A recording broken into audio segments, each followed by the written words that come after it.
What is up, UJ fans? It's your boy Clicky here with your other boy Weddle here with some League of Legends action. We've got the pro draft up so far. Jamestown versus Bradley. College or university? You know, let's say university. Yeah, let's give them the esteem. Call them uni. No. So it looks like Jamestown is picking the not Jinx bot lane. Interesting. And then, what? Vex mid lane, Cho'Gath op lane? Does Run It Down mid play Cho'Gath? Yep. Okay, then it's probably Cho'Gath top lane. And then, yeah, Pekram jungle. Yep. So everything. I don't want to say it's too standard for UJ, but it's also not unfamiliar. I think we've seen all of these champs before. Maybe not this year. Like, I don't know if we've seen Insanum play Nautilus this year. I know that he plays it on his own a yes. lot. I don't think he's gotten the chance to play No, it. yeah, I don't think so. Yeah. And then from Bradley, we're seeing the Zeri, the new character, along with Lulu, Swain, Rami, and Set.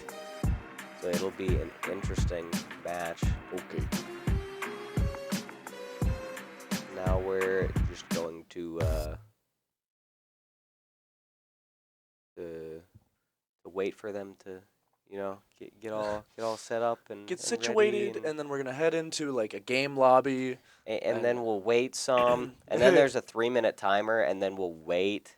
Yes, but the whole time you're stuck with us. Sorry, UJ fans, you're stuck with us.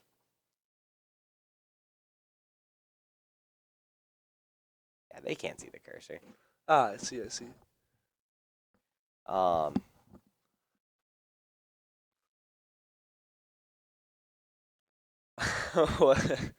No, little German boy. It would appear that both teams are vibing. Das ist true.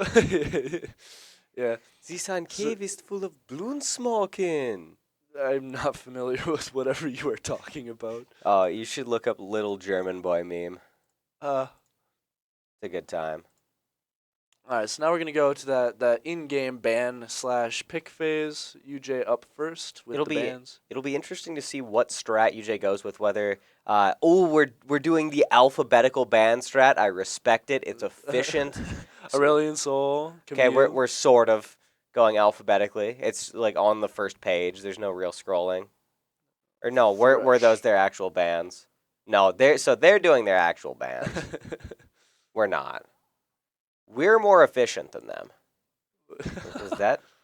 What? No, that one wasn't. What are you talking about?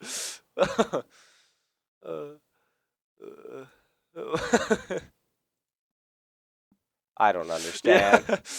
Oh wait, we did ban Aurelion Sol. Yeah, that's what I'm saying. Why did we ban Aurelion Sol? Because if you look back in the chat, they brought up Aurelion. Oh, you can't look back in the chat, but the other team brought up Asol. Oh, I honestly, Forehead's mom in the chat wants to start out the day by wishing Forehead a happy birthday. And honestly, I think we got to sing happy birthday on stream. Yeah. All right, 1, 2, 3. Happy birthday to you. Happy birthday to you. Happy birthday, dear Forehead. Happy birthday to you. And many more. Yay. Thank you, Forehead's mom, for that. Don't worry, we'll sing it again to him later in person just to make him uncomfortable. We got you, don't worry. Actually, perhaps several times throughout the day. We might just be singing it on repeat. I'm actually going to be playing it on my phone while Evan or Clicky plays it on his phone the entire day. Yeah, and it's going to be like a canon, where like yes, so it I'm not sounds familiar really with what nice. you're talking about. Oh, that kind of canon. It'll be like a canon, like the boom kind, not the musical kind. So in Jamestown, that actually reminds me. There's a place called Fort Seward, near the Ann Carlson Center, Okay. and so while it was in service, it's more just like a museum now. But while it was in service, the people that were stationed there. You're welcome, Forehead's mom. They would often go down into the bars in Jamestown here, and they and they would get quite intoxicated. Great. They would get kicked out of the bars and have Good. to be they'd have to be forced to go back to camp. However, they didn't like getting kicked out too much, so it was a common occurrence where those stationed at Fort Seward would take one of the cannons and shoot the outhouses of those that were living in town. That's wild. So I was actually a tradition on the anniversary of Fort Seward to shoot an outhouse with a cannon. Okay, that's pretty cool. I like that. Now you're no longer allowed to do that because explosions within city limits. There's a lot of regulations. Police don't really like it too Well, much. yeah, you're not allowed to do it. You definitely can still do it, Yes, you but it's can. against the rules. But they do occasionally shoot blank cannonballs. So they don't shoot cannonballs. Well, It's a cannonball, but it's hollow. They just shoot a basketball out they of they shoot a basketball out of a cannon. Yes. That would still just obliterate something. I think. Probably, right? Yeah. So they shoot it up, not straight up. Obviously, they shoot at a 45-degree angle. Because if it comes down, that can kill someone. Well, it explodes. Ooh, it's a firework. Basically, honestly, that's probably a pretty good Ooh. description of what it actually is. Like a mortar, except it doesn't have all the pretty colors and it doesn't explode that big. Oh, Uh-oh. it's like a boring firework. Maybe I can look up a video for you.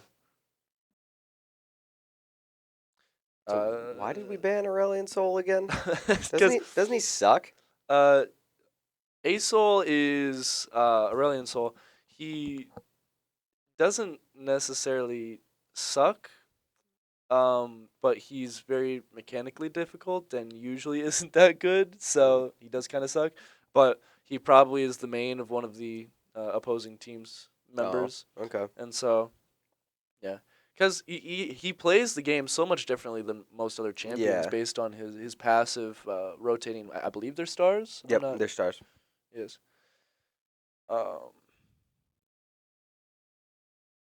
Yeah, so a minute here on the clock before we get into the game. This is just to get us a little bit of a delay so that we're not seeing everything happening in real time, which prevents stream sniping and such. Yep.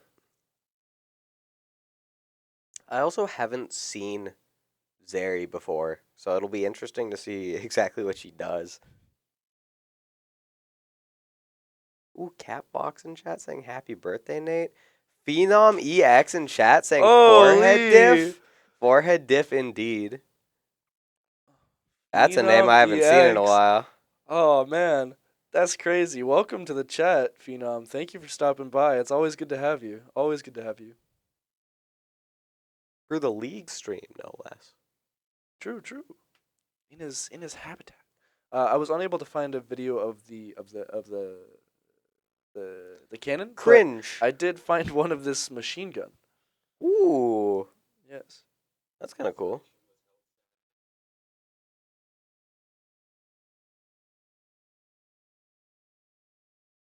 Me when I whip out the 129.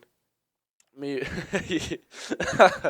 me when I whip out the 1974 Gatling gun operated by two people. I pull it out of my backpack and proceed to crank the mechanism by hand. Me when I proceed to crank that Soldier Boy. Me when I'm Soldier Boy. I'm cranking it. Soldier Whoa, Boy. Soldier Boy. Wow. He's cranking that. It's like Soldier Boy, but with diction. Here, hold on. Are we only blue spec? Well, I mean, we're UJ, so yeah. Well, he's a guy, so. Yeah. Are we seeing an invade from both teams? It'd be whack if they ran into each other. Why are invades always in bot? You know? So most junglers tend to start on the red or blue. Uh, Yeah. and so that's why. They're just going right by each other. Yeah. That is incredible. Yeah, UJ. Oh, they see them now. They know that they're there. Okay. Oh, this could be. This Oh could. no. No, no, no, no. Oh, UJ not expecting that. I think UJ's gonna be able to get out of here with most of their lives. Yeah, run it down mid, walked into the bush, and was like, oh look, Run it down oh, mid, still in an a enemy precarious team. situation. Oh, there they get out now. Okay, so flash used by the Swain, but big poke by both teams. Unfortunately, UJ does lose one there in that exchange. He goes down by that 400 gold. But I mean, that's kind of to be expected, because they got the jump on us. Yeah, it happens. Yeah, I was really hoping that our Cho'Gath was going to predict it. You know, I was just hoping, and Yeah, then just throw a Q in the bush and knock everyone up. yeah, because he was walking right towards the bush. Yeah, better Cho'Gath than any other champion. I'm actually surprised that is it Bradley Yes. Bradley Uni is it didn't all in a lot more there. I felt that they Yeah. could have gotten a lot more value if they all aped onto the Cho'Gath there. Mm-hmm. Also, the Ram is his name, Sheriff of Dirt. Good That's name. awesome. Good That is a name. good name. I kind of like Firehawk KFC. Oh, dealt psychic damage. Big trade coming in there for the set. So right now they're just feeling each other out in the lane phase, trying to CS. Looks like the supports secured level 2 before the ADCs, probably because of back timings or something. Vex and Swain going back and forth here. Surprised that Insanum isn't playing for bush control here. He's opting to play for the top of the lane rather than the bottom, but probably don't want to put too much pressure on. And here I want to see who got that kill. So okay, Lulu got the kills. That's the best person to get a kill for the side of UJ. If the enemy team is going to get a kill, we want it to be the support, not one of their other more important, if you will, characters such as their ADC, top lane, mid lane, or even jungler. Because one kill is a lot of advantage there. We care way less about the support items than we do about the ADC items. Truth. Like way, we the ADC items matter so much more. Yeah, honestly, just cut ADC from the game. I support. I mean, I mean, both. yeah, get rid of the bot lane. Put jungle bot. There's 3 lanes. There should be 3 people on each team. Yeah, bring back the Twilight Forest. Is that what it was called? I don't remember Or what Twisted it was Tree called. Line, I think it was. Yeah, Something like that. it was Twisted Tree Line. Yeah, so now Moisty all Mire. this is bring back building in Fortnite. This sucks. I think it's back now. No, how am I gonna play Fortnite now? I heard it was terrible without building. Yeah, that's just because of all the Fortnite sweats that know how to build. See, that ain't me. Well, but like it was definitely built around building. So if you remove like the thing that makes it unique, it's kind of just a mediocre battle royale. Well, they also have all the movement abilities like grappling hooks and everything now that they've added. Well, sometimes it depends if they're in or not. Because they definitely vault and unvault things pretty often. I see a gank coming in here for the bot lane. Let's get our eyes on that. Ooh, big ignite. Unable to follow up on that though, so the enemy team's bot lane is going to get away. Top lane pretty neck and neck. The set is going to be recovering HP. He has a passive in which he regains more HP the lower that he is. Cho'Gath has low mana, but he's still playing it.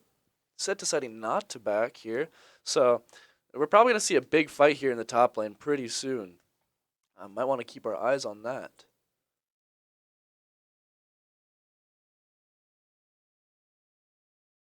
Yeah, see the set using his potion already up to half HP, but Cho'Gath's doing the same. Cho'Gath just has innate lifesteal, doesn't he? I think with his E, those little spikes there. Yeah. I think that's it. And then his ult is like he eats something, correct? And then Yep. he grows. Yep. So it's kind of like an execute. He does a certain amount of damage to champions. They'll be highlighted in red when he is able to launch. Okay. Wow, big chunk coming from Vex there, and she only has one amp tome. Also, one thing that I didn't mention earlier is I have heard that Forehead has kind of been frying on the Jinx lately. I mean, did you just see him pick up that CS? Yeah, He's insane. a sniper. Look at that. No, that's the Nautilus. Nuts. Insane him. Oh. Yeah, I've heard that Forehead has been doing quite well on the Jinx recently, so that probably is why he whipped out the Jinx pick down in bot lane. The enemy team's set just took a bad back. If Cho'Gath can realize it, he should be pushing this wave so he can get it under turret. But he's probably playing a little passive because he doesn't want to get in a bad position. Oh, he's also trying to freeze the wave. What am I talking about? This is why he plays the game and I don't. You're silly. I know. I'm a silly goose Silly sometimes. goose. I'm a little silly. Silly little guy. I get in a silly goofy mood every once in a while. You know, a little tee hee kind of vibe. A big fight at Dragon. Looks like UJ does hit the Vex ult there, but and UJ does secure the Dragon Stone. What? What was that damage? Oh my god. Vex hitting another ult, and Vex has been hitting so many abilities the past few games, but she still goes in. She's picking up another. Zeri trying to get away here, does have that shield, but gets picked up by the Vex. Rammus low health, gets slowed. Oh man. Oh. They're insane. Too spoiled, kind of yucky with it. Yeah, so UJ picks 3 kills up in the mid lane, and so one thing that's really scary is a Swain that's fed, and we definitely don't have that this game. He's 0-1-3 against a 3-0-1 Vex.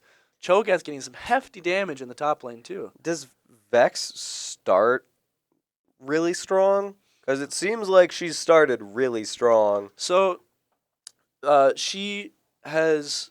I guess she is way ahead of the Swain. She was doing. She's not way ahead, but she does have in good items. Yeah. She's been taking good backs to secure items and then get leads in lane, and they're able to. Vex is able to transfer that into that fight that we just saw bot. You saw the chunking. What I am surprised about though is how the Hecarim did that much damage. Yeah, he did a lot of damage. He nuked whatever character he went on to. It was insane. Kind of like our Nautilus, who was it the Zeri that he nuked? It was the Zeri was the last one, second to last one alive. Was it? Next to the Rammus? Yeah. Oh yeah.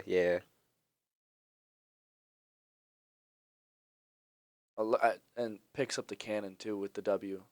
Insane. Sheesh. No, Forehead. Oh, my bad. Yeah, it's okay. I really hope this isn't a running meme this entire stream. Well, you're the one that started. I did start this, and I am so fault. sorry. Yeah, apology not accepted. Too late. Run it down mid is out of mana there in the top lane against that Set, and yeah, I think he does have to back here. Set's still at half health. There's no way he can dive that without a jungler's help. See something funky getting set up here in the bot lane, but I think it's getting bailed on. Yep. We saw the play, but we ended up abandoning it. Oh, Rammus is also down there, though.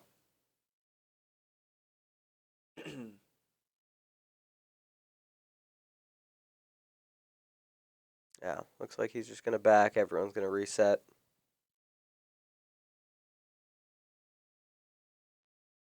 I love League Spec. This is the way that spectating needs to be done. Ooh, nice try there on the hook. I agree. League Spec is very nice. When it works. When it works, because it just automatically. Why is Set backing here? He doesn't even have the wave under. Cho'Gath can now just freeze this wave and make Set lose out on so much gold and XP here, and threaten his life if he gets too close. So Cho'Gath's probably just gonna thin the wave out a little bit here, but he doesn't even have to. You see, this is why he plays the game and I don't. Yeah, yes. But like you compare League spec to like Overwatch spec. Right. Overwatch spec is pretty okay for what it is, but it could be much better. Or like I think Valorant spec. Well, granted, we have to do team spec, which sucks. There should just be a delay like League where we can do neutral spec without it being an issue. Mm. But He's about to get launched. Yeah, big munch, big munch. and Ramus is like other way, He's like, never out mind. of there. Ooh, is Cho'Gath gonna react fast enough?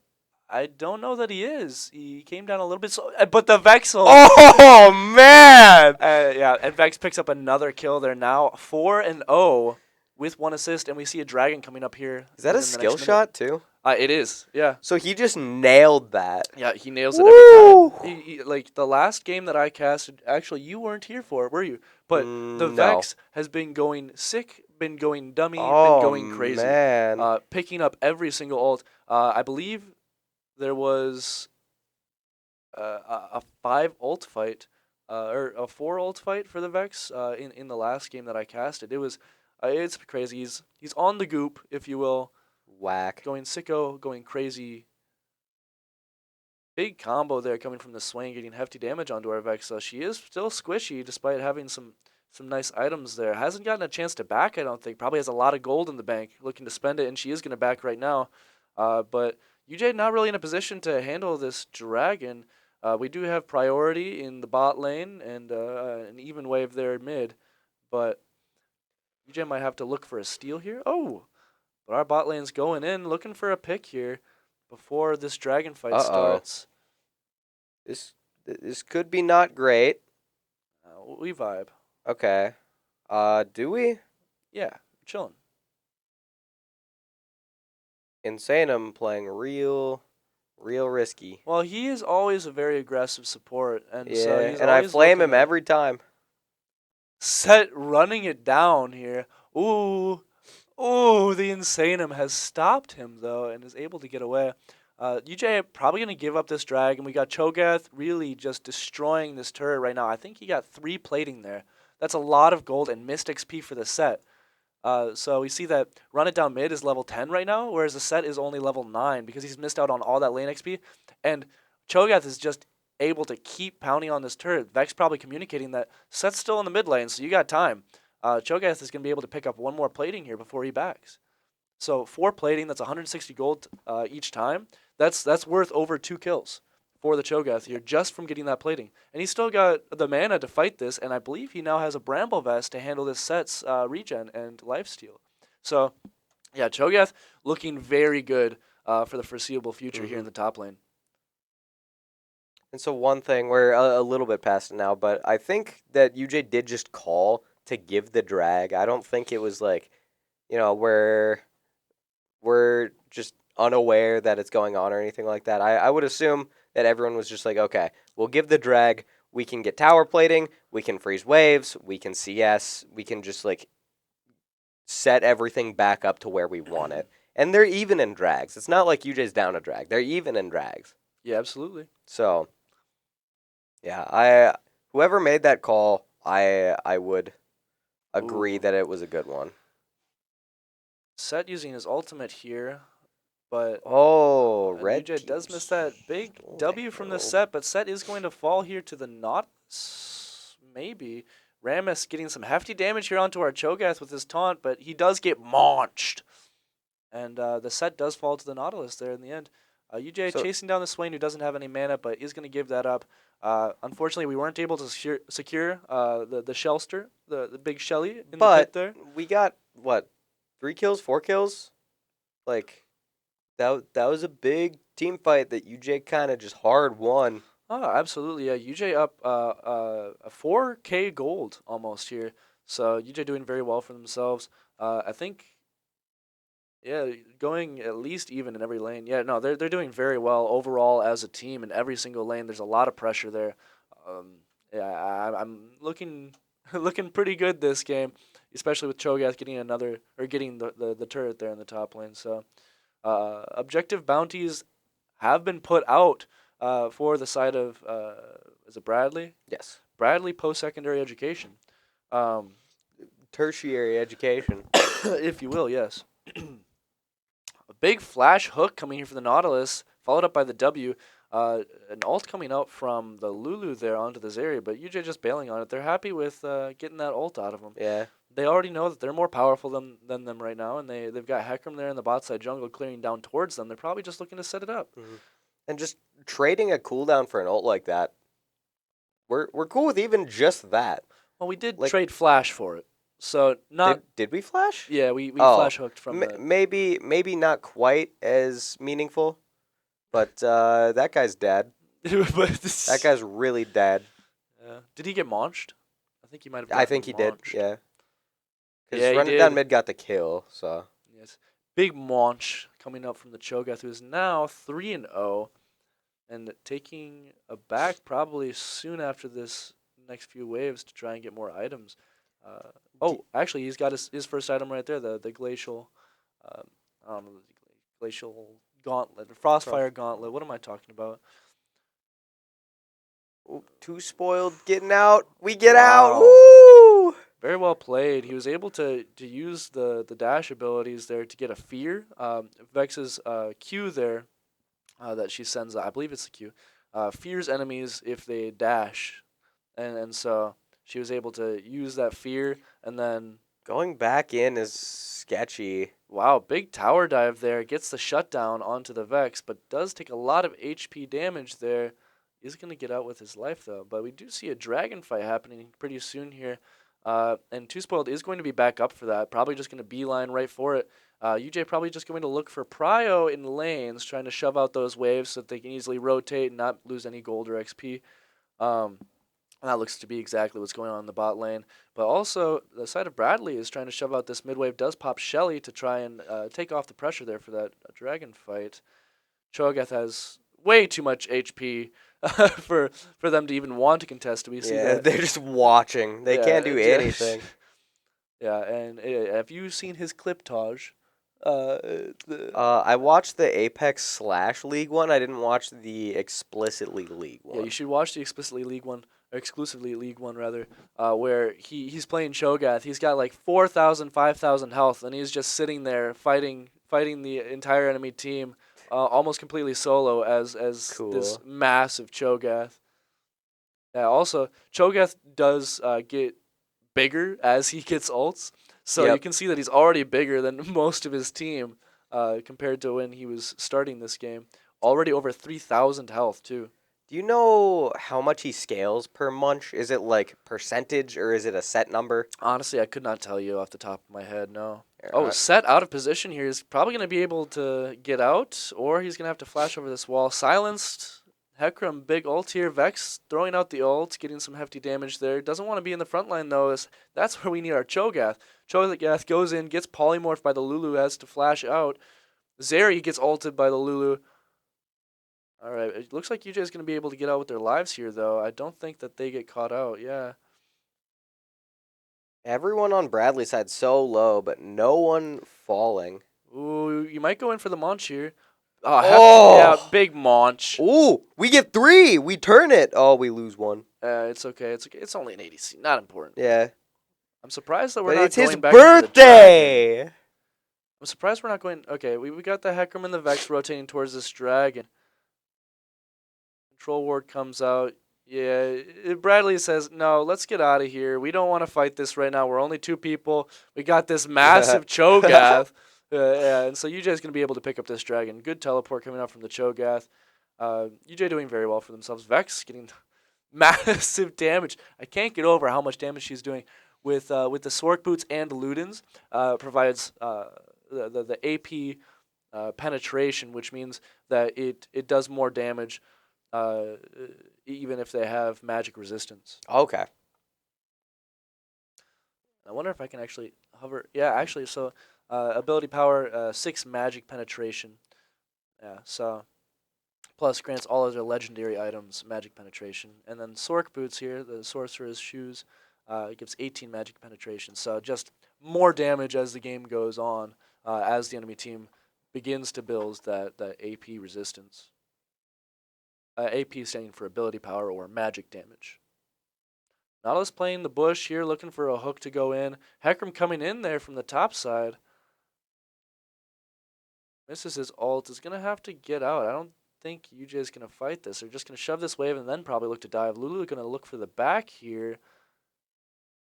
Yeah, going to get a little crazy here under the turret, guys. We might see a good fight. I'm looking at Cho'Gath's wiki right now, and I guess he does just have like passive.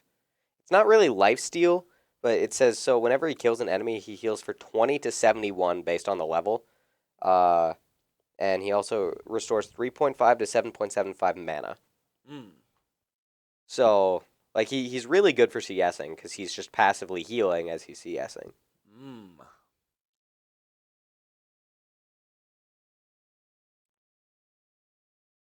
Looking at a lull here.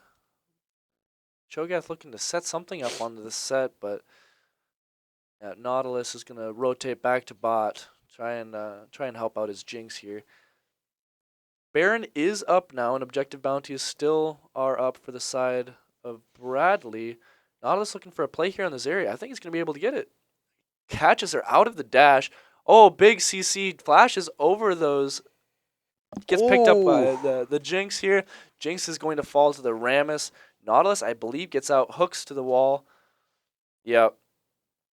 And a flash, yep.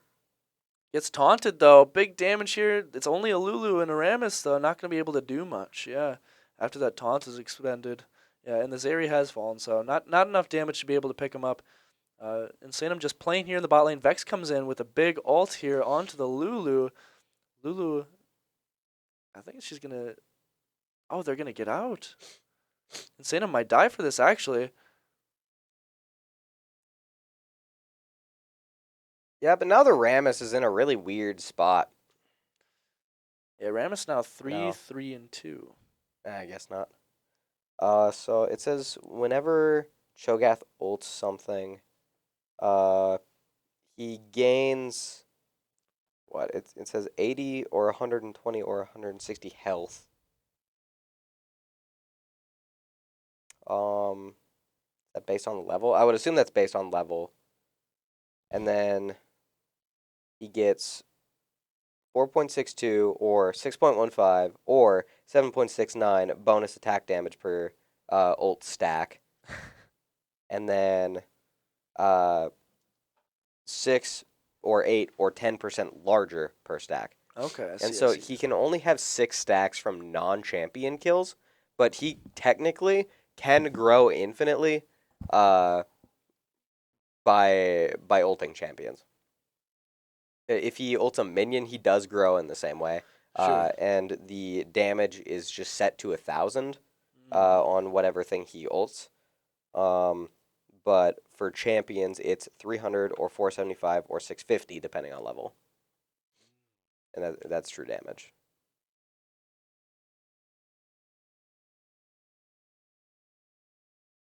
You're welcome. Thank you. I like numbers. Nautilus and Cho'Gath pincer attacking this set here, who is going to be forced to flash over this wall. And we'll take that. You know, a simple gank to get out a flash, that's really big for the side of UJ, who's setting up for another dragon fight here. Not gonna lie, big fan of pincer attacks. Yep. I wouldn't lie about that either, actually. Historically viable. Yeah. I'd see another big fight, though, here. Cho'Gath in the top lane, does he have teleport? Cho'Gath does have teleport here, so he can look to go into this fight whenever he wants. He's going to back right now by and then come down here. We've got control ward there in the bottom side. Tri-brush. Yeah. Opts to TP to the mid lane to shove out the wave before engaging, perhaps. Or just scare away the set, maybe. Maybe. Make him take the long way down.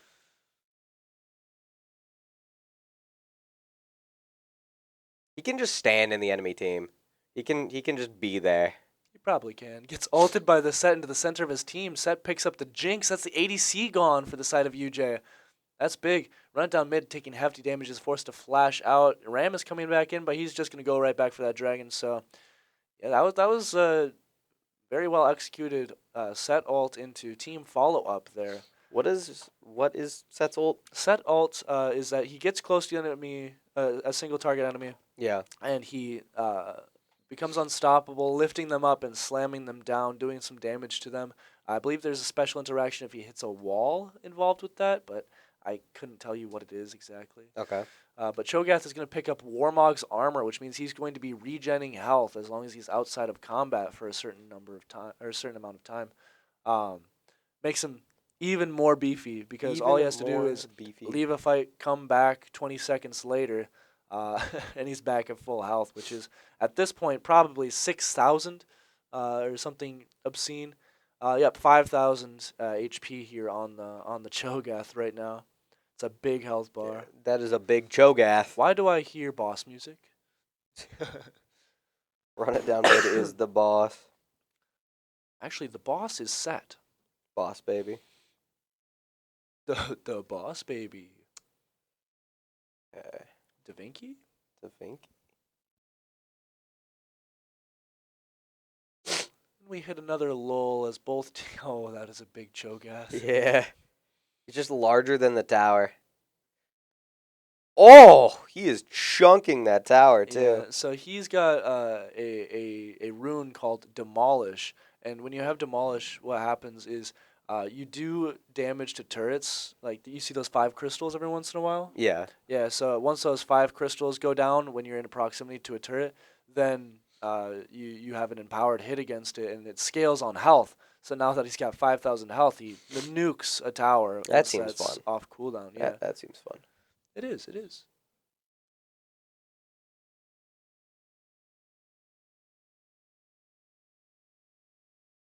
And like Bradley is looking to pick a fight here in the mid lane. So the only interaction with the wall is the ult like ends sooner. The dash part, like where he goes up and slams, it just ends sooner. Oh, okay. So So like if you place it right, you can deal damage quicker. all right, yeah. So I was attempting to main set at one point, but it didn't take, and so I That's remember fine. there was some. That is a fast Ramus. I knew there was something there, but I couldn't remember quite what. UJ getting some vision here on the Baron before looking to roam to the mid lane. Does Rammus have chem tank? I don't think so. Oh, that's a shame. You should have chem tank. I hear it's good. Oh, wait, no, he does have Chem Tank. Oh, that's why he's fast. Yeah. Yeah. Oh, and see, here comes that empowered hit, and Oh my. half the turret's now gone. Run it down mid does take half of his health there, 2,500 damage. Big silence, big Vex ults, big Hecarim ult coming in.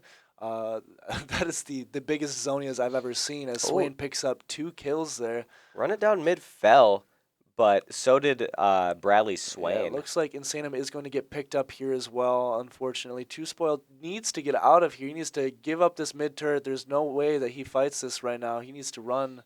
Yeah, but Set is also very fast. I think he took too long there. Does he have flash up? He might. Oh, he got a little crazy with it. I'll give him that. Onto the Lulu there, just pick her up. But looks like Bradley's going to be able to take this Baron here with the 3 of them.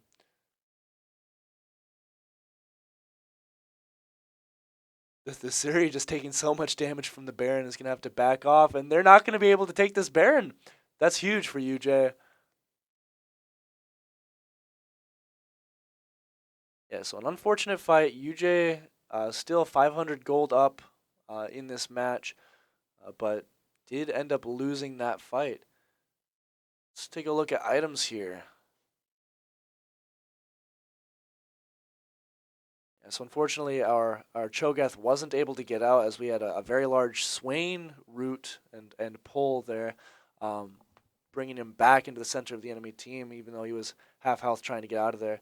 So he wasn't able to proc his Warmog's armor to regen that health. I wanna see a big chomp this dragon fight here. Insanum probably gonna get picked up here by the enemy team as he's unable to get out. Yeah. Cho'Gath coming in on the flank gets the big Vex ult too. Oh man, so much damage. Insanum fighting for his life as we see Too Spoiled picking up the Lulu. Insanum unable to fight for his life. The Cho'Gath looking to skirmish here, pick up some kills. Zonia's for the side of UJ there on, I believe that's Vex, unfortunately does get picked up. Run it down mid needs to get out of here. He's unable to tank all of this. It's way too much with the set and the taunt there from the Rammus, and unable to get onto that Swain. He does get picked up. UJ does lose both the Dragon and the mid tower, now down in gold here by over 1,000.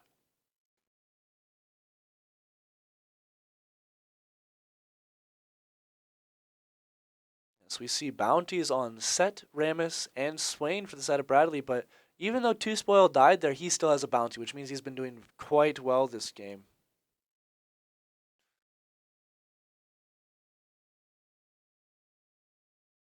UJ needs to get some vision here on the Baron if they can push out this mid wave and rotate up there, because Bradley's probably going to be looking there next. Both teams over 50,000 gold now.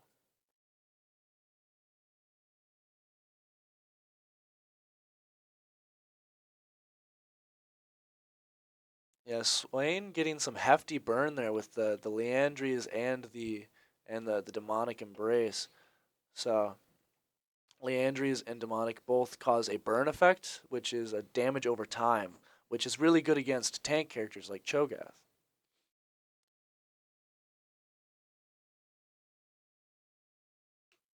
A lumbering behemoth. Yeah, now up to looks to be about 5,500 HP there on the Cho'Gath. I don't know. He's like kind of big, I guess. Yeah, he's like, if I had to say if he was big or small, I'd say big. So the chunking thing, because of those crystals, does that also apply to things like Baron? No, it doesn't apply to objective. It's purely for Just towers. structures? Okay. Yep. This is big for UJ picking up that scuttle, because now they have permavision there until it expires, and they also have a small speed boost there, which is going to help them throughout these fights. Insanum getting picked up here before this fight even starts. UJ is wondering, do we even fight this right now? Yeah, they're worried because they are in a 4v5. Run it down mid, trying to get out. He's taking the brunt of all this damage. Very ambitious ults coming in here from the Hecarim as Vex pokes, but isn't going to do anything here. I think UJ needs to get out of here if they can. The ADC is going to be picked up here by the Rammus. Yeah, UJ needs to find a way to survive, and then maybe go for a steal here, but it's not looking too hot. Lulu does get picked up by the Vex. Cho'Gath getting some poke in himself.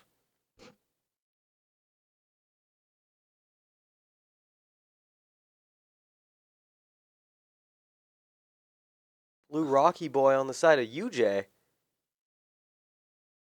UJ looking to pick up the Zuri here, but Cho'Gath is going to get taunted and take some hefty damage from the two of them. I think UJ might be able to turn this, honestly. Yeah. The Cho'Gath is taking a lot of damage here, but he is able to do some. Vex is going to pop Zonia's and get ulted on by the Rammus right after. Run it down mid, fighting for his life, trying to get out of here. Proccing his Warmogs, but is going to get picked up here by the Rammus. Yeah. Does the Rammus ult do true damage? Or is he I'm- just doing a lot of damage for Rammus? I'm not quite sure, honestly. Another lost fight for UJ there. So now UJ down in kills, down in gold, down in dragons as well. So It's so fast. Okay. Look at that. He's just out. He's just gone. He do be schmoovin'. Yeah. Yeah, it's definitely an interesting game from this point on. I want to see more from our Nautilus here. He's been getting caught out quite a bit. Mm-hmm. I think he needs to rely more on his Cho'Gath to initiate, and then maybe look for a hook to get one of their ADC/support champions closer to their team and try and pick that up. But yeah, trying to play in the front, even though I believe he's only level 12 here, and going up against like a level 16 Swain set. Yeah, nothing you can do there. Yeah, you're just gonna get blown up. You're not doing enough damage. So the only thing that he's really doing is getting the hook, being a big hooker. Yep, big hooker, and that could be what we need. Trying to get the enemy team's champions closer to us, because they have been able to kite us out quite a bit, and they do have pretty good team fight potential with the Rammus taunt and the Swain root/pull.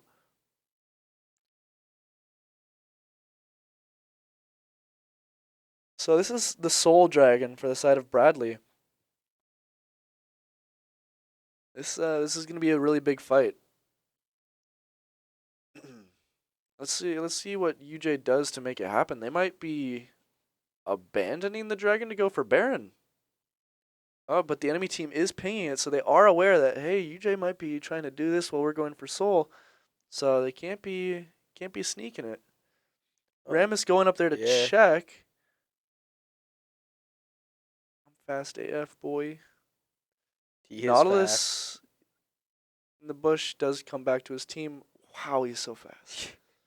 He just can be wherever he wants on the map, whenever he wants.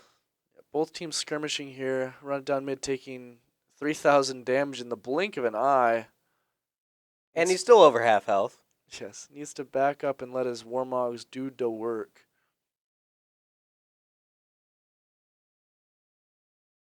Bradley now engaging onto this dragon. They're going to blow it up really quickly. Yep, and they are able to pick up that dragon. They do have soul now. Hefty damage coming into them. Big Vex ult. This could be the win. Vex gets picked up right away, unfortunately, and that's going to cause a domino effect of UJ's players falling here. I think these guys get picked up too. Sainam, if he can get to a tower pretty quick, might get out alive, but the Rammus is beelining him for him, and he does get out. So now we are going to see the enemy team going straight to Baron, trying to pick that up, getting the most out of those kills. And that's really rough with UJ not getting Baron and not stealing Drag and losing the fight. Like, we might be watching the end of the first map here. Set did have a very large W there onto our Vex after she ulted in.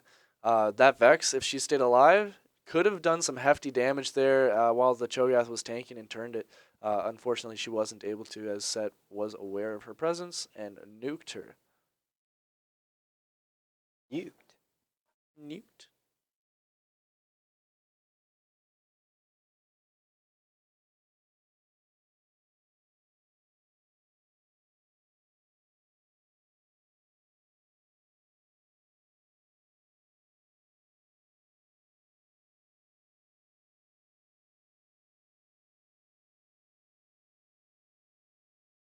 Still so large. What if Cho'Gath shrank every time he got killed? What if it just reset him? Oh, God. Tiny Gath.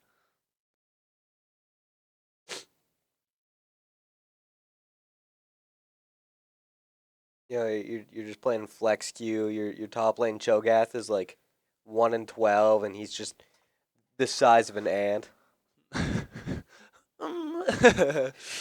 Sad, says Forehead's mom. Yes, I would agree. Cho'Gath getting pulled in there by the Swain. Hecarim doing a last-ditch ult there, trying to get the fears off. Set ulting in onto the Cho'Gath, who's going to have to flash out. Does get polymorphed by the Lulu. Gargoyle stone plates himself, but is going to get picked up here. Jinx does pick up the Zarya there in a trade. Rammus reading the Vex, and Insaneum's going to get picked up too. Yeah, no chance he gets out here. Oh, gets pulled right out of that hook too. So UJ probably going to say GG right here. Yeah. Very, very good first game. UJ was doing very well there in the beginning, but during the mid game started to fall off and did end up losing it here in the late game. And that just seems to be a trend of UJ's. Their early game, pretty good. After the early game is what decides the match. Yeah, so lane phase, it does seem to be a strong suit where they're kind of in their 1v1, 1v2s, or 2v2s there in the bot lane. lane. And they're doing fine, but once it gets to the team fighting and stuff like that, a little bit sketchier. Yep. Yeah, so Sheriff of Dirt coming out 10-3 and 17 on the Rammus. I think it's the name, I think. Yeah, it is. It is pretty OP, not going to lie. The name diff, not going to lie. NGL. NGL going to lie. Please don't lie. I'm going to lie. I'm going to lie. But, yep, good first game there as we start to head into our second here after a short break, I believe. Give both teams some time to recuperate. We're going to wait for the invite and then get right back in on that.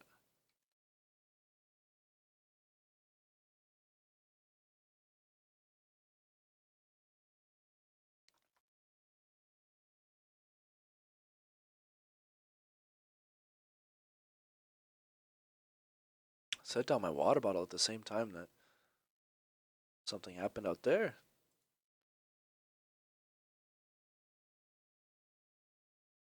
Good spectate. Ooh.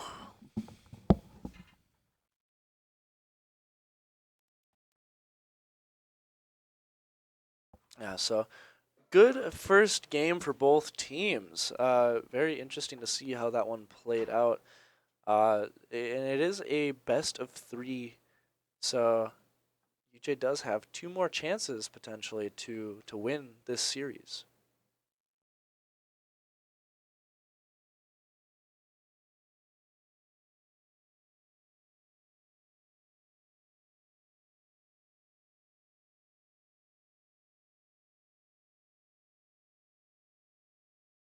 Wow, I didn't realize that UJ had been doing this amount of grinding. So run it down mid, gold 1, 2 spoiled there on gold 2, silver 1 from Deranged Dad, silver 3 from Forehead, and silver 2 from Insanum.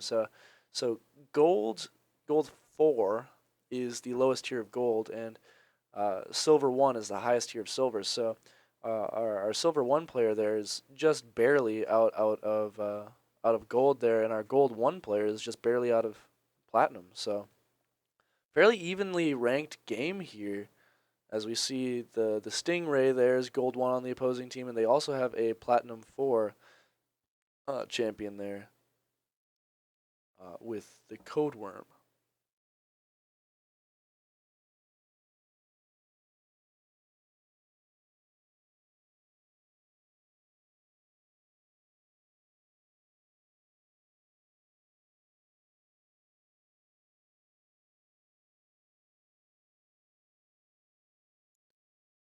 Take us to the pro draft. I can pick that up. All right, yep, and they have gone into the pro draft, and I will show that to you in just a moment. All right, here we are. So this is the pro draft. This is where both teams have access to all the characters to pick and ban. They'll be scouting each other to see, okay, who's the quotes best player on each team. Can we ban out their main champion so that they're not as strong or well versed in their matchups. And so we see the side of Bradley here. Excuse me. Banning out Camille, Fiora, and Caitlyn, which are the first two being Run It Down Mid, our top player, his 2 most played champions. And he is nasty on the Camille. And then Caitlyn also being Forehead's main there in the bot lane as the ADC. On the side of UJ, for bans, we have Aurelion Sol, Akshan, and Thresh. And then for picks, we see a Xayah coming out this game as ADC Victor down in the mid lane, and Zeri also going to be bot again, which was the enemy's ADC from the last game.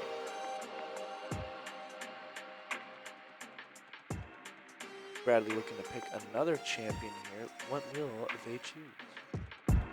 Also, I think these are like the exact same bans as last game, no? Probably. As I was explaining to the chat, they just kind of ban the opposing player's top player in quotes there, or best player, I should say, rather than top.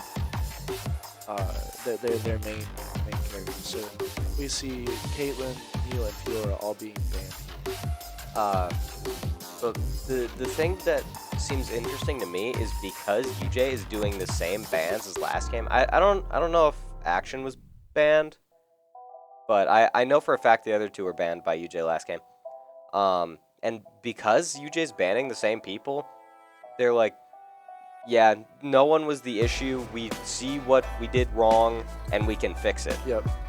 That's the thing with League of Legends, is that once you have that lead, it's hard to overcome it because there's a snowball effect. Rolling a snowball down a hill, it gets bigger and bigger as it goes. So unless there's no snow. Unless there's no snow. So no snowball. Snowballs. No balls of snow. Yep. Yeah. Okay. There's the set. So like marginally different ban. Yeah, interesting to see what the top matchup is going to be. We see Zaya Rakan in the bot lane. That's always fun. So Zaya and Rakan have really cool interactions. They're lovers, correct? I think so. I Yeah, think so you're right. in As the the two lore, players are in real life. yes, absolutely, yes. Both Forehead and Insanum are real life lovers. Yep. And Fun fact. and so they like to emulate that in game. Forehead's mom, just so you know, that's not true. we're not ousting him. We're joking, or are we? Anyway, so Zaya and Rakan have really cool interactions. So because they are designed around each other, and they're designed to be both a ADC or damage dealer as well as the support player, they have a combined back time where if they back at the same time, it's an increased speed. Oh, that's cool. I'm sure there's. I know that their kits, their abilities all complement each other as well. Okay. But yeah, I was really impressed when they added these two characters to the game because I think it's a lot of fun when they add characters that complement each other. Did they add them at the same time since they complement each other? Yes. Okay. Yep, they released them together. Okay. So Karthus, have we ever seen Karthus before? Probably gonna be Karthus jungle. I don't know. I'm not sure. Be nice, Forehead's mom says. always, always. We're nice to Forehead, and Forehead is sometimes nice back. Cry, cry.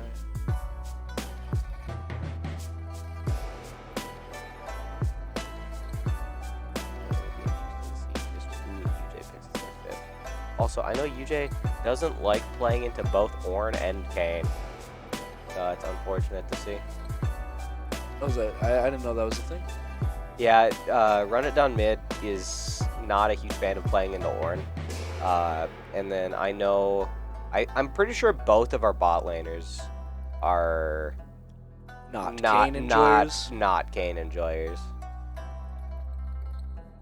And we're seeing Gnar as the 5th.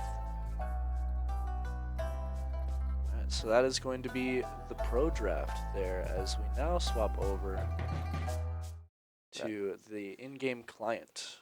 Typically you hit this one. But it's okay if the production sucks sometimes. Doesn't it do it automatically? Honestly, I don't know. Because it looked like it faded. I've been told to hit this one. I don't know if it actually matters. Do it right now. We're experimenting on stream. All right. Yeah, no, it just does the same thing. Well, then why can't I just click this? I don't know. I think that just describes the transition. Sorry, we're playing with OBS, which is our what enables us to stream. I think that just to figure out which buttons to push, and he's definitely pushing my buttons. Yeah, that one. Yeah. Buttons. So EJ now going into the pick ban phase in the client, which is just going to be the same thing that we saw from the pro draft, same picks, same bans. We see that Firehawk KFC is running the Ornn there in the top lane against Run It Down Mid on the Gnar. I really hope that's actually how he intended it. If he had capitalized the K, I'm sure that's what it would be, but I don't think that's actually No, what like it is. it's like 95% that's not. But there's the 5% where it is Firehawk KFC. Yeah, it's the one timeline from Infinity War or whatever it was. From Doctor Mundo. What? What? Have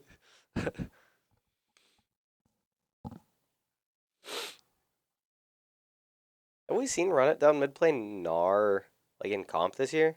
I can't be sure. Not while I have been casting. I haven't seen him play it. I don't think we've seen him play Gnar in comp. I know he plays Gnar a fair amount, but I don't know if we've seen it in comp.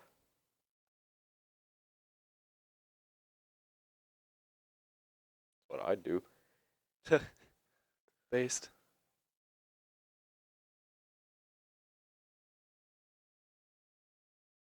Also, I don't know if we've seen the Victor from Tio Spoiled Tio. Have we? I don't think so. I don't know. I'm Okay. interested to see how this game goes because I think we've got 3 AP champions. I think Rakan's AP. But well balanced overall. However, we don't have a big tank like Bradley is going to have. We saw their Ornn get very large. Swain did very well for himself as well uh, towards the mid late game. So,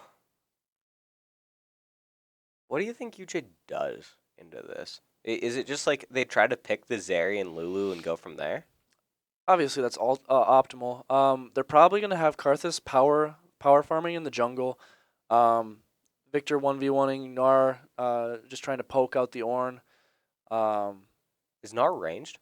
he's ranged, but then his ultimate slash passive is he turns into this hulking beast who is a melee champion, but he's got some. He can throw a large rock and do a lot of damage, so it's Okay. an alternate form, I would Okay. say. Uh, yeah, it's definitely going to be interesting. I'm pretty worried about this Kayn into our team because I know that Kayn's going to do very well into Karthus, and Zyra Khan as well.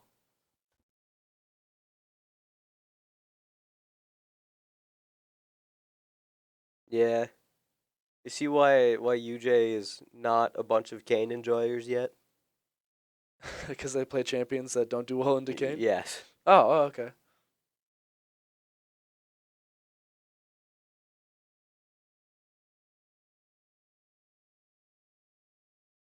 Two minutes on the clock here before we get into the game.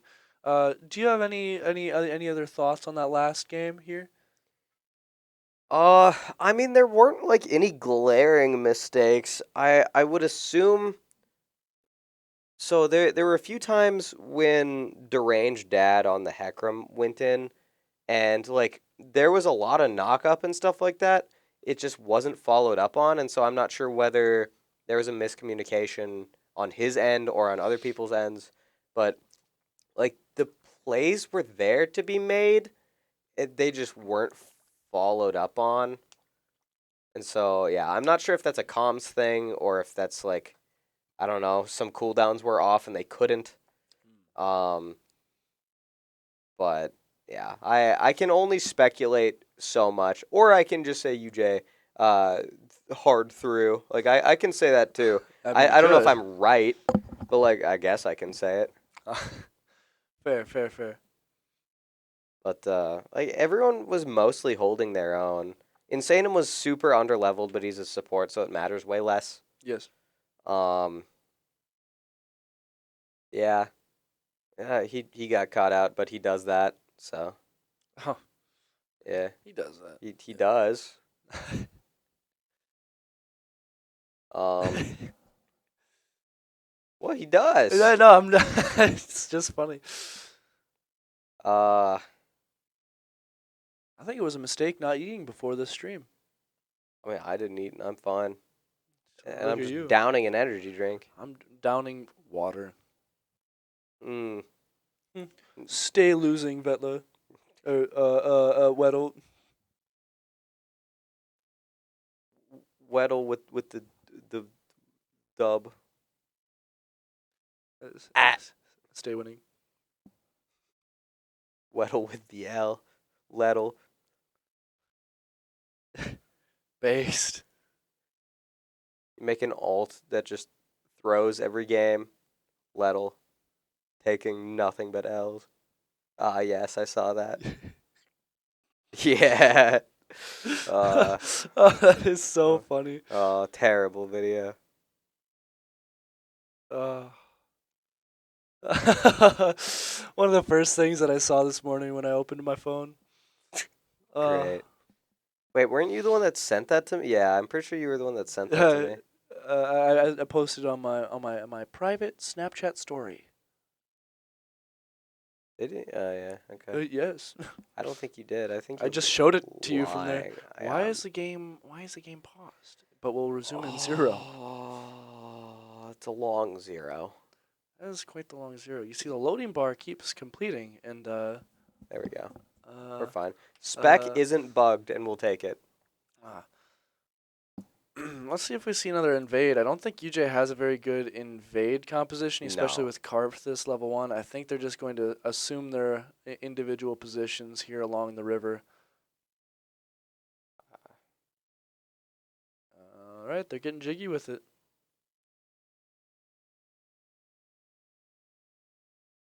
Oh, A little bit of lag.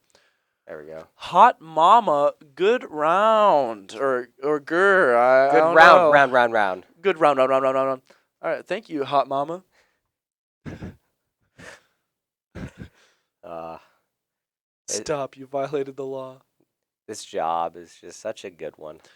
Yes. Thank you to you guys. I'm confused what the GER means, but First time chat with a grr. You know, who knows? yeah, Just Hot Mama things. I'm just gonna You wouldn't understand. permaban. Swain, yeah, insane him being right up there in the bush alone. Yep. I He does it. It's He not does that. necessarily bad, but it does get kind of hairy, kind of scary. It's Makes me bad when wary. his teammates aren't close enough to follow up. Well, he did have people in the bush right there, and But were they close enough? It still felt like they were kind of far away. he has a CC ability where he can knock them up. So he was probably gonna look for a knock up on that Swain who was walking towards him. But then he did see the rest of the enemy team. That's the knock up there. So he did bail on that, which props to him because you know you don't want to have a hard engage when you only have 3 people versus 5 or 4 or whatever it was. So heading into lane phase, let's see how Two Spoiled does here on the Victor. I know he's been playing a lot of Vex recently, so it's gonna be interesting. Gnar getting some early game poke. I think that Gnar is better than the Ornn. Not on the champion level, on the individual skill.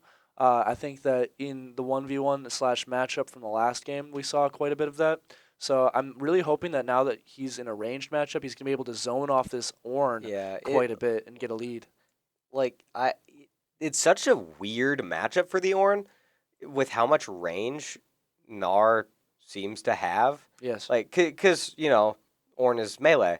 So he has to get on top of the Gnar, and that's so hard to do when he's just getting poked down the entire laning phase.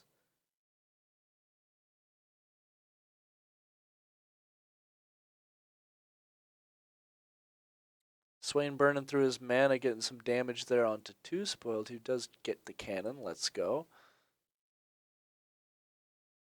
UJ misses their first cannon in the bot lane. This is cannon way. I'm going to assume that Run It Down mid had his first cannon. So this is the alternate form of Gnar there, and we see him going back into his original form. But he does have an alternate set of abilities when he's in that form. Wow. Yeah, so the game is being paused. Technical difficulties. Okay. Difficulties. With their spelling, he says. That's pretty funny. Still confused by the GER. This is serious. Why is that viewer so angry? Right. So anyway, I looked up the Xayah Rakan interactions. Yes. So Xayah and Rakan are unique as the only champions whose abilities are designed to work with each other from the ground up. Let's see. Their passive Love's Leap is allows you to manipulate the minion wave to your favor while taking more risks. I just want like the stats. Let me go to the wiki. This is like an article about them and how they like. This is why they're good.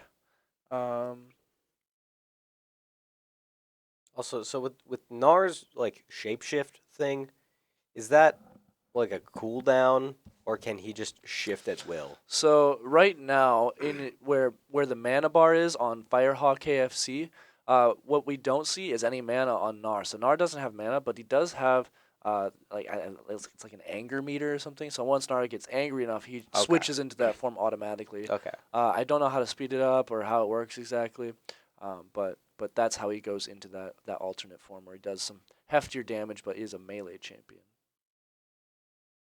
Fun fact, if you debate Gnar on his political views, his anger meter fills faster. This is true, yeah. Gnar being very emotionally immature, unable to have intelligent conversations. It happens to the best of us. Emotionally charged topics. Yep. So does result in anger tendencies. and not a lot of fun for all of those involved in those conversations. He's kind of like the credible Hulk. He is kind of like the Credible Hulk. It's like he kind of just cools down automatically. Look at that. Dang. The shussy.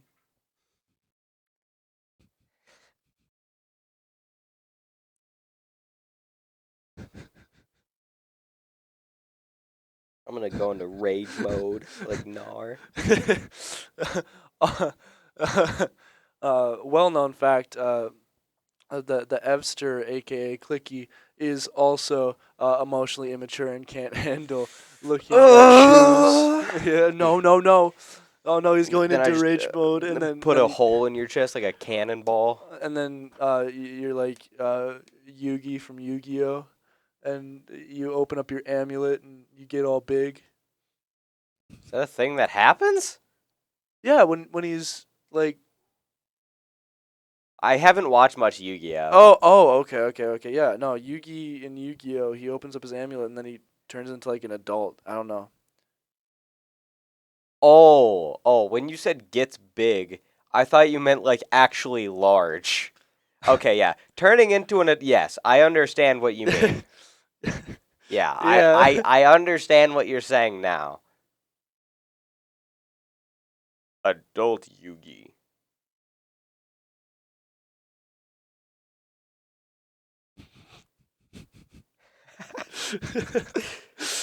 Little Yugi, big Yugi. What a Google search. And there's the amulet.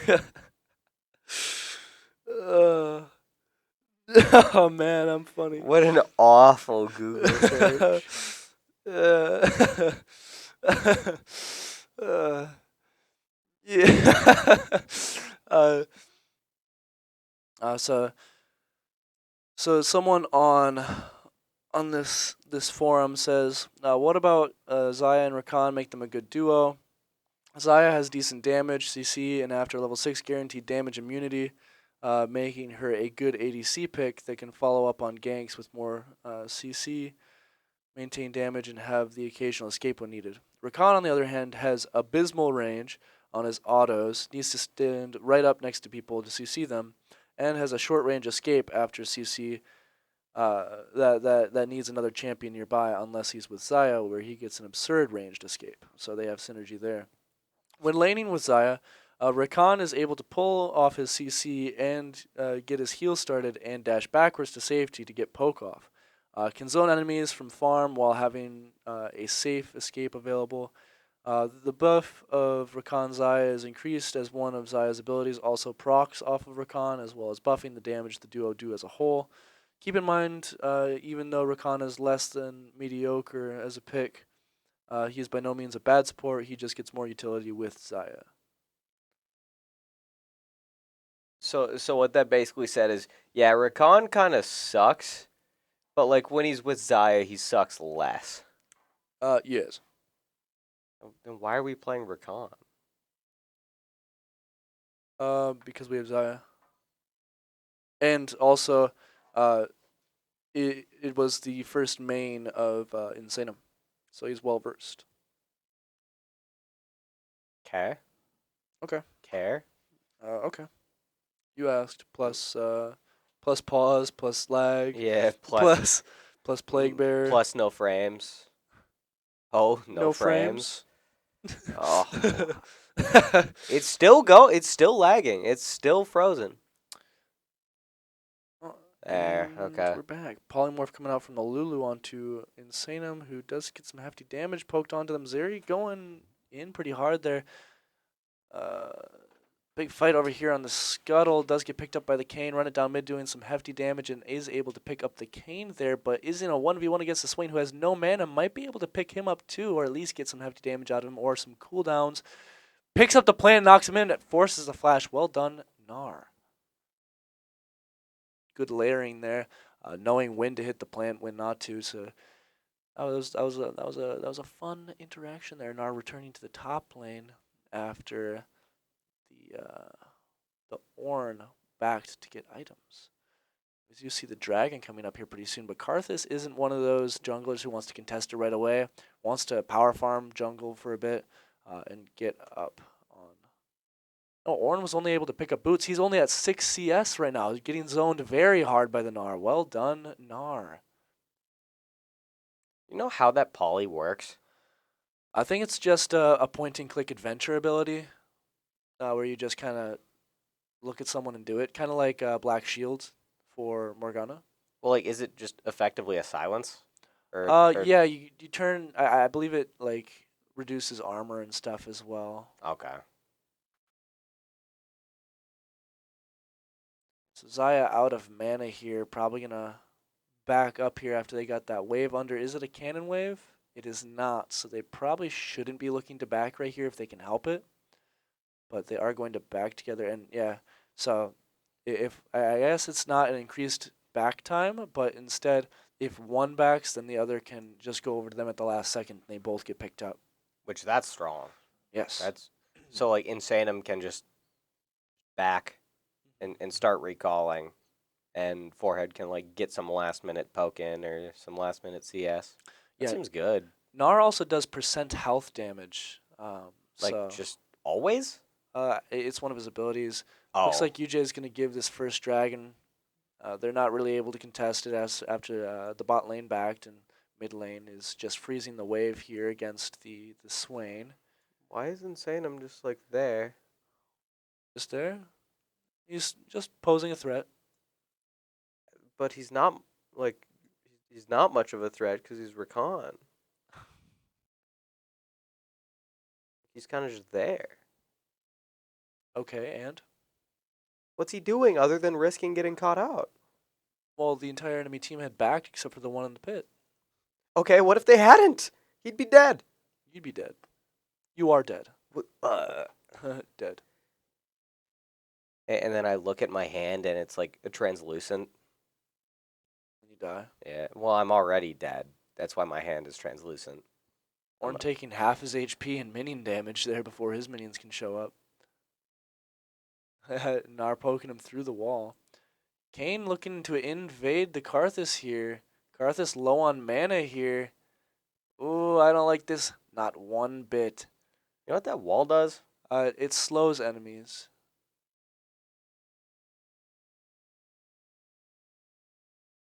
It probably has other effects to it, but that's all that I know. Okay.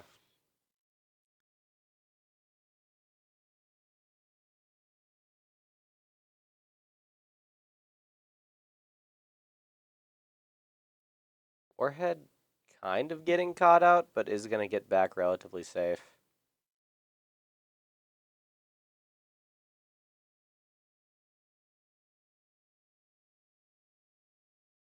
Run it down mid, kind of chunking the Ornn. Heck yeah.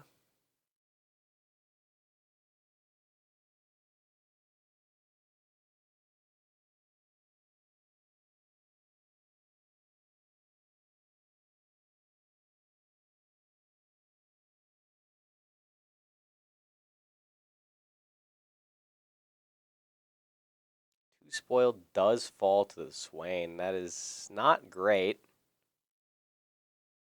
Insanum's still poking at the duo for Bradley. Looks like both of you just bot laners are going to get back safe, though relatively low on health.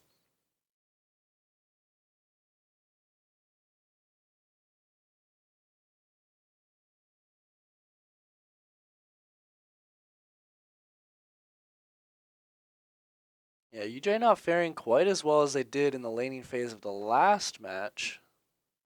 Which probably means they're going to do way better in the team fighting one. The trade-off. Ooh, just misses the skill shot. That would have been schnasty.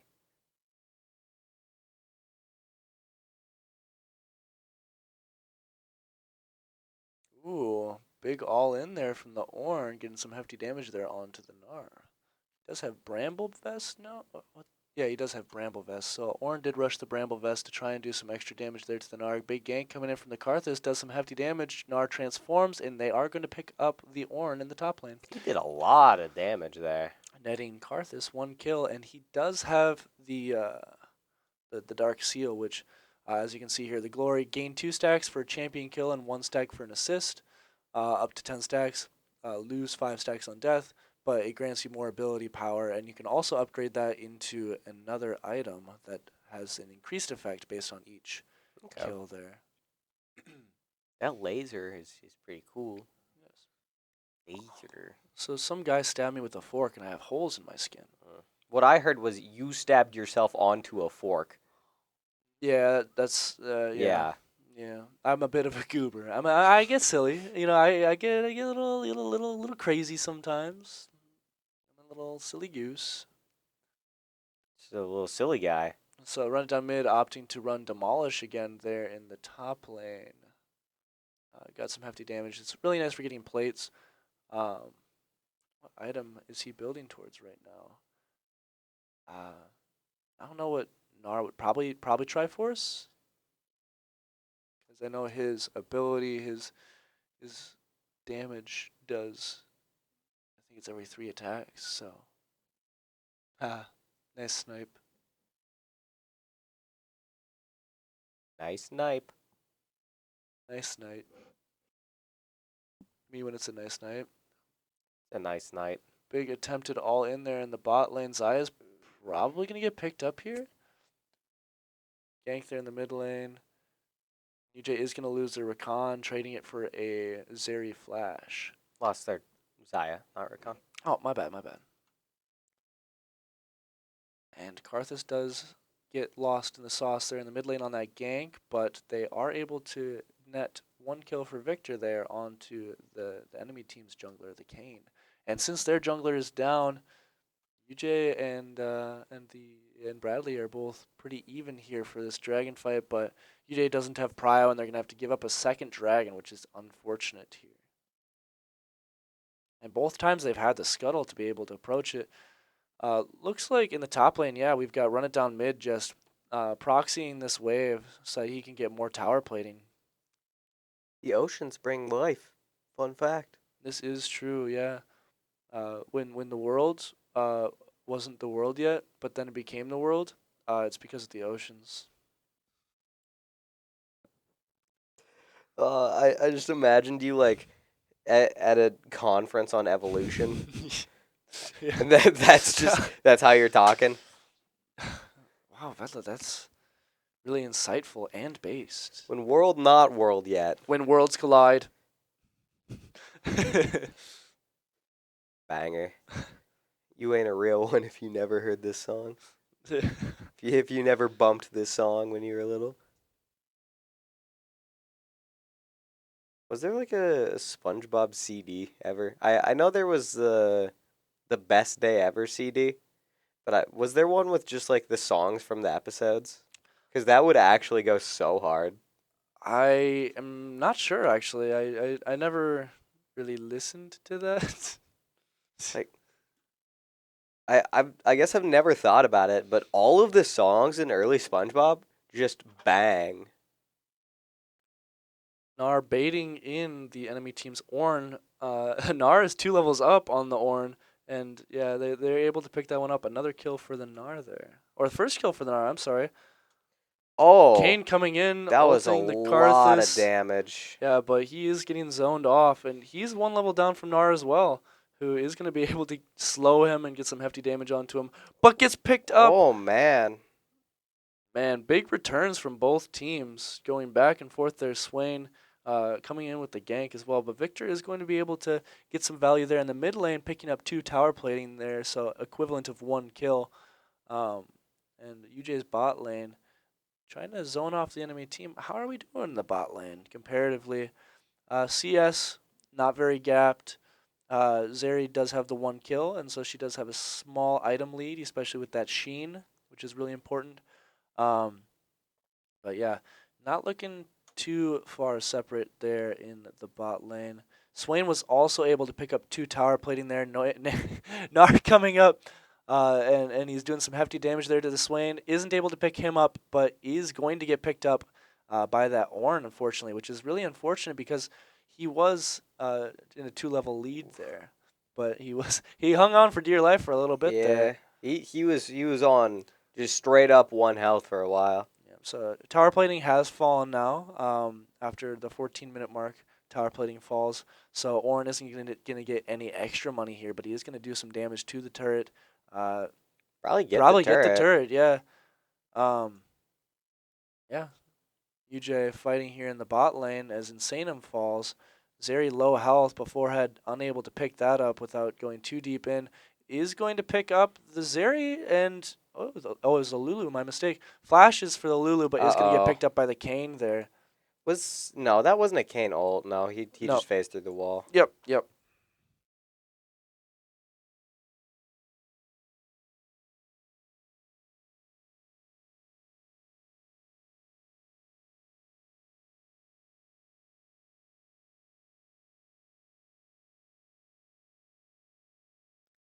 1 minute until this third dragon. The third dragon is when it starts to get crazy, because the enemy team starts getting a lot of bonuses from those dragons, and obviously UJ doesn't want the opposing team to have those bonuses, so we want to secure that. It's also the last dragon before the enemy team secures the soul, which pretty scary. UJ pumping some big damage into the Swain there. Rakan giving Kane the jukes. Nope. Does get picked up. Well, it's a 1-for-1. We're fine with that. And we traded what? We traded support for mid laner. We take those. Jeez. Yeah, Nara now has Divine Sunder, so let's take a look at what Divine Sunder does. What does it do? So, Spell Blades, that's... Oh, let's watch this quick. Oof. Xayah falls. Enemy team's going to look to maybe tower dive here. And they're looking for this dragon fight, so they might just... Yeah, they got the prio in lane. They're probably just going to rotate the dragon, try and pick that up quick. Again, UJ really wants to fight for this dragon, because this is an important dragon. Nara's 3 levels up on the Ornn, so he's probably going to win that fight if the Ornn isn't careful. Yeah, but no one's in place to get the smite. And if Insanum isn't careful, he's going to die like he did. Yep, so UJ going to give up this dragon here, but Gnar, where'd the Ornn go? Did the Ornn TP? Where is Ornn? Oh, I'm looking at him. Haha, teehee. Silly goose. So Gnar gonna get some destruction procs on this turret. Probably gonna pick it up here on the next minion wave. So that's gonna be nice because the tier 2 towers, these secondary towers, give 550 gold once you completely shred them down. Kane beelining for the Gnar here. Kane down 2 levels, but he is under turret. Holy, that's a lot of damage. As Kane is 7 and 4, so he's got the completed Manamune and the Dusk Blade, which makes him incredibly strong.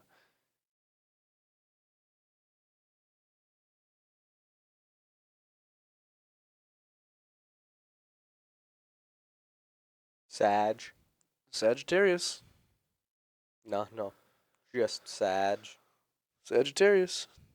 No. Just Sag. Oh, Sagittarius. No. Just Sag. Oh, Sagittarius. No. Just Sag. Oh, Sagittarius. No. Just Sag. Oh, Sagittarius. Yeah, the audio is looping, by the way, guys. It's not us. Oh, Sagittarius. Oh, okay. Yeah, see? All right, UJ fighting for this objective here.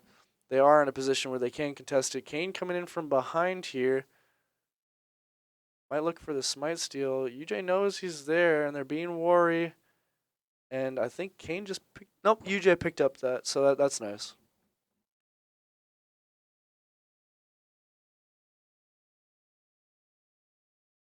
Oh, this is an ambitious fight here. I don't know how I feel about it. Probably bad. Now uses his ult to transform immediately. Yep. Kane goes in, Probably gets a double, not gets a great. triple.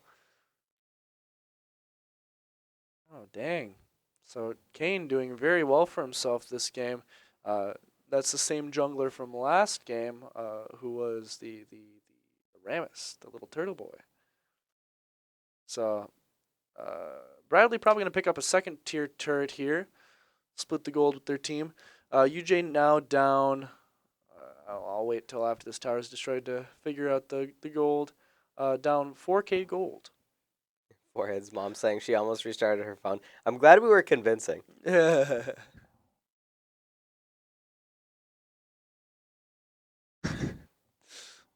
Oh, Sagittarius. No, just Sag. Oh. Restart your phone. All right, so Baron is going to be spawning here at the 20-minute mark there. UJ not really at a point where they can contest it. Nope. They have to try. The next dragon is Soul. UJ in a really bad position here. Honestly, they're not looking too hot. Yeah. That Rakan was schmoovin'. Did you see that? He was kind of hefty. Kind of hefty in the movement department. R.I.P. But, Karthus, you will be Yeah, kissed. yeah. He's kind of dead. Is that like a passive thing that he does, or is it just like Yep. an animation? So every time that Karthus dies, he dang. Oh man. Sheriff of Dirt. Every time that Karthus dies, he goes into that not alternate form, but he is unalive, but Yeah. he's still able to use all of his abilities with no mana cost. Oh, that's kind of cool. Yeah, so he can ult even in it. His ultimate is a 5-man global ult, which does damage, AP damage.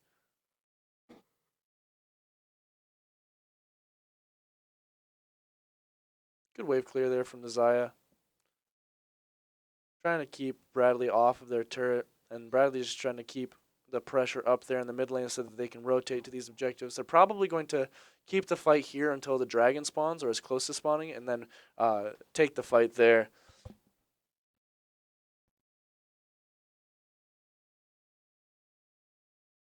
And that would appear to be what is happening here. And this is the Soul Dragon, so really important. Oh, Sagittarius. No, just Sag. Oh.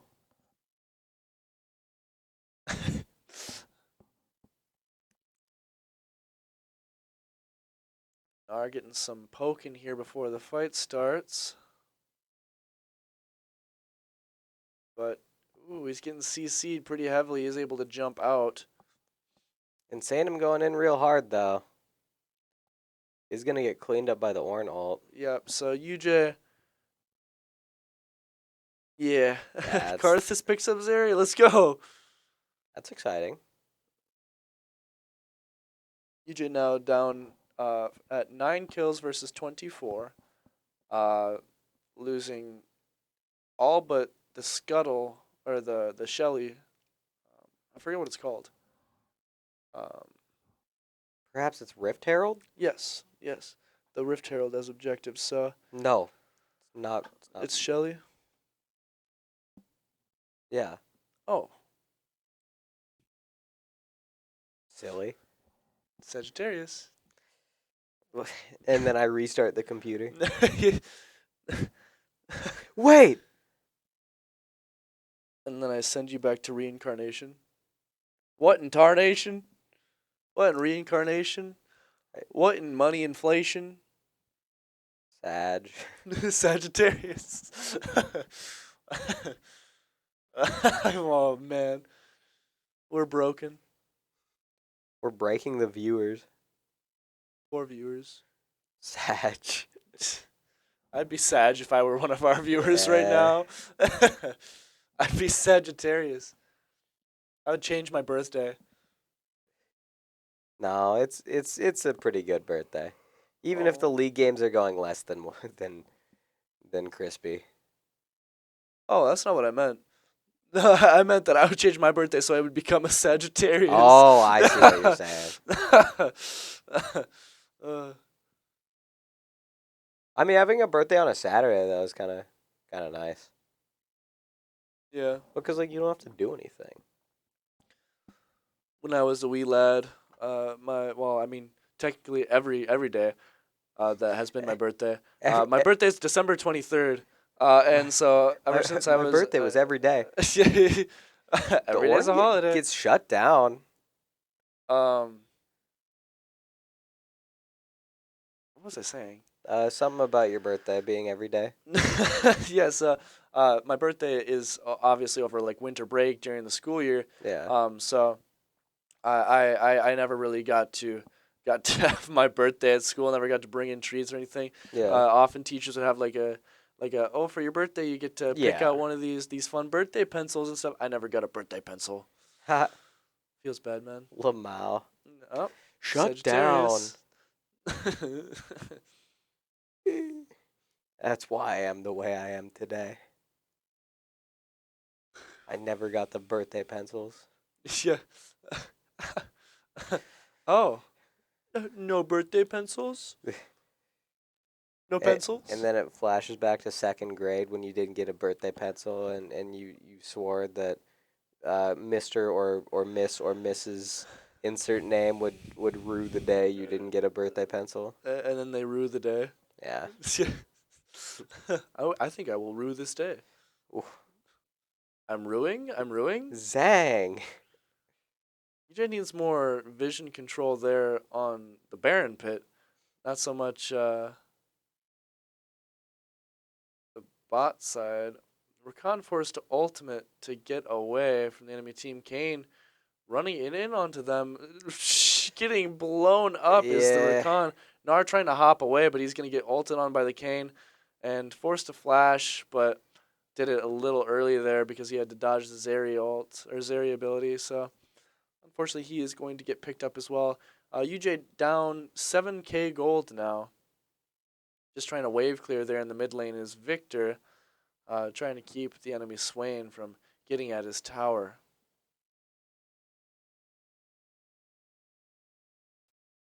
Let's check some tower health. Kane picking up another ooming on to the Karthus. Sheriff of Dirt. So Bradley is going to secure this Baron. Looks like UJ doesn't have any champions to even potentially contest it besides Rakan, and that's not going to go over well. Ornn splitting here in the top lane. Rakan and Xayah are looking to get onto him with the Gnar. He is going to get picked up here for the side of UJ, but not after, or not before picking up that turret there. Kane is now entering the battle. Snipes the Rakan at max range with his ability there. I'm not sure which ability that is. If I had to guess, I'd say W, but I don't know. I'd go with Q. Okay. Could be his R. Definitely not his R. Yeah.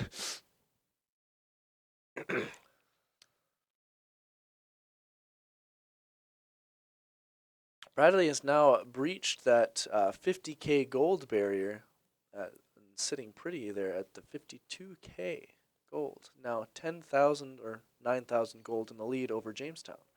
With the next dragon spawning soon. Is this going to be the Elder Drake, by the way? Yes. Now that Soul has been taken? Okay. Wow. Only 30 minutes into the game. Yeah, this has been going fast. Bible thump. It's a Twitch emote for those of you that are unfamiliar. It's like a sad face. I don't know why it's named Bible thump, but it's like a sad Kirby looking face. Wow. So Kane's doing a lot of damage. Fun fact. Yeah.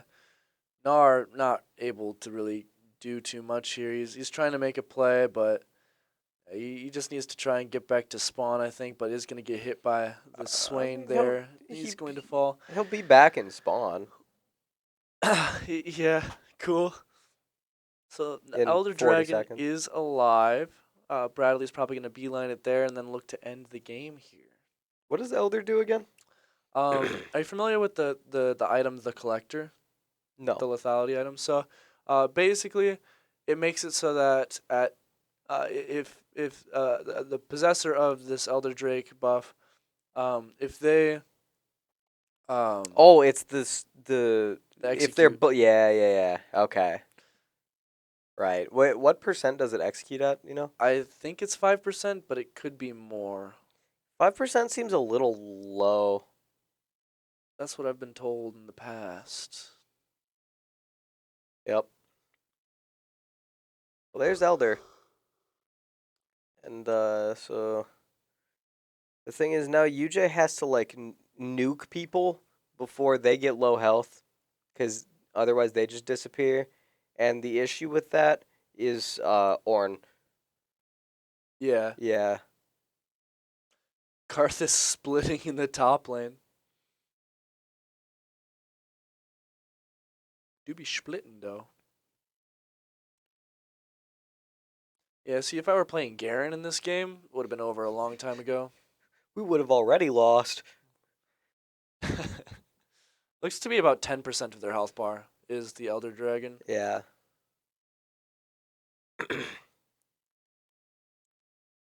They might just end here. Yeah, they've got to destroy this turret, but they got to wait on the minions before they can do that. Oh man. Swain just blowing him up. Making his enemies here pot their Zonias. Yeah, Rakan going in, trying to make a CC play, but he is ignited. Is he going to fall to the ignite? He is, unfortunately. That's wild. That's such an insane buff to ignite. Yeah, it is. Yeah. Yeah.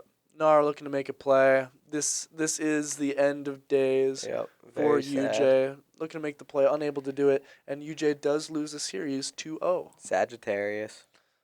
Oh. All right, good game though. Good game.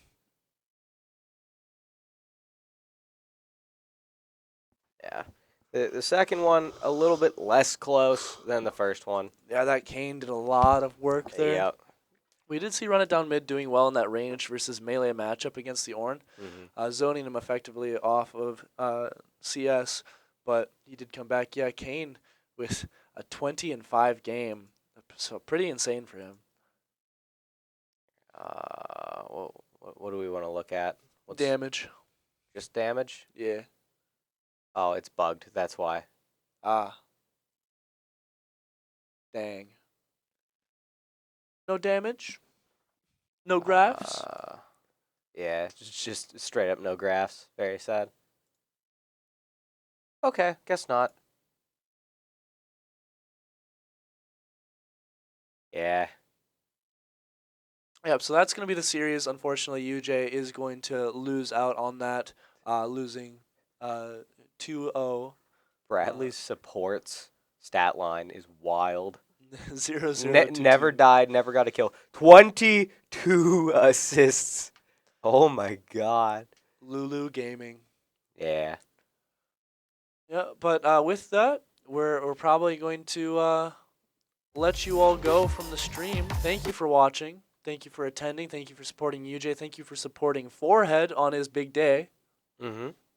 We'll be sure to celebrate with him a little bit later. Maybe help him forget the slight struggle that we just spectated. Maybe force him to play some more League. Yeah, well, against his will. Yes, and League is already unenjoyable. We're going to make it even worse.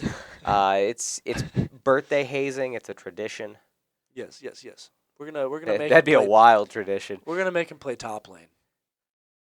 Isn't top lane like probably the most enjoyable lane? If you like 1v1s.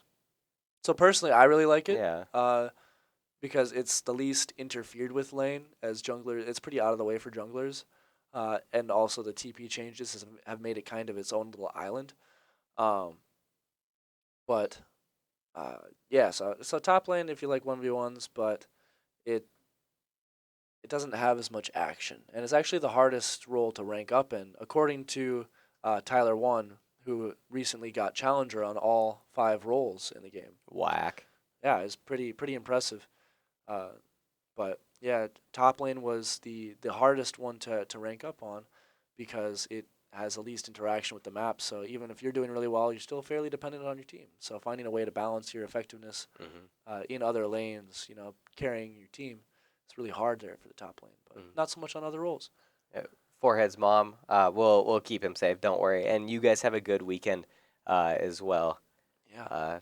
Be sure to have a call on his birthday. Call him for at least a few hours. Just make sure he's staying out of trouble. Keep him on the phone probably for the next 48 hours, just to make sure. To make sure that he's not even, partying on a Sunday. Or like sleeping. That'd be bad. Yeah, actually, don't let him sleep. Yeah. We're not going to let him eat. Yeah. We got that covered. Yeah. But we're keeping him safe. Yeah. Well, he's safe. Not happy, but safe. Yes. What if there was poison in his food? Yeah. That's why I'm eating his food for him. Exactly. Yeah. But I think that's all we've got for today.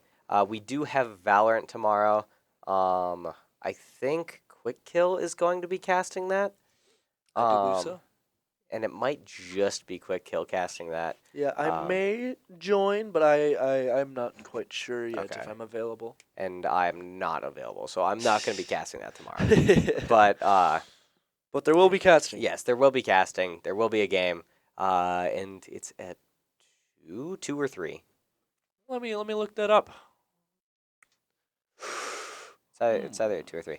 While he looks that up, don't forget to follow us right here on Twitch as well as on Twitter and Instagram so you can stay updated with all of our matches and that kind of stuff. Also, if you would like to subscribe, it helps support the team. The money that you spend goes directly to us, and you get a little icon right next to your name in chat. That's pretty cool. Valorant game at 3. And tomorrow. Yes, at 3 tomorrow. And if you want to donate, that helps us as well. Every penny counts. And next year, we're looking at doing a lot more LAN stuff, maybe hosting things. So it would be really, really cool if we have the finances to support that. So, yeah, I think that's all we got for all we've got for you guys today. So thanks for stopping in, and have a good rest of your day, not night. I think that's the first time I haven't said night.